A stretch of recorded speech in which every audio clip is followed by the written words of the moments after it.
फेरि एउटा नयाँ आइपिओ खुलिरहेको छ हो साथीहरू। Bhujung hydro power लिमिटेडको IPO finally खुलिरहेको छ।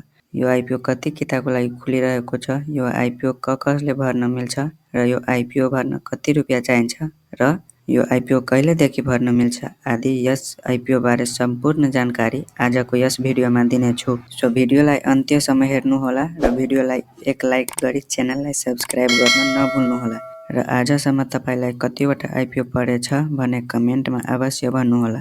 अब ढिला नगरी हिँडौँ भिडियोतर्फ। साथीहरू, भुजुङ हाइड्रो पावर लिमिटेडले आइपिओमा जम्मा 8,30,000 किता खुलाइरहेको छ र यसको प्रति किताको मूल्य चाहिँ ₹100 राखिएको छ र यो आइपिओ भर्न तपाईलाई जम्मा 1000 रुपियाँ चाहिन्छ र यो आइपिओ चाहिँ सर्वसाधारणको लागि खुलाउने छ, अर्थात् यस आइपिओमा चाहिँ सबैजनाले आवेदन दिन सक्छ।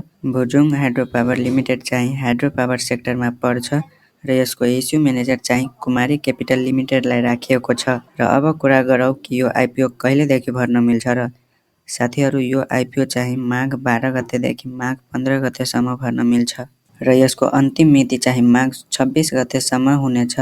आजको भिडियोमा यति मात्र। आशा गर्दछु यो भिडियोले तपाईलाई केही जानकारी दिएको होला र यस्तै आइपिओ एफपिओ सम्बन्धित शेयर मार्केट सम्बन्धित अपडेट चाहनुहुन्छ भने हाम्रो च्यानललाई सब्स्क्राइब गरी बेल आइकनलाई प्रेस गर्न नभुल्नुहोला। यस च्यानलमा म आइपिओ सम्बन्धित भिडियोहरू लाउने छु। धन्यवाद।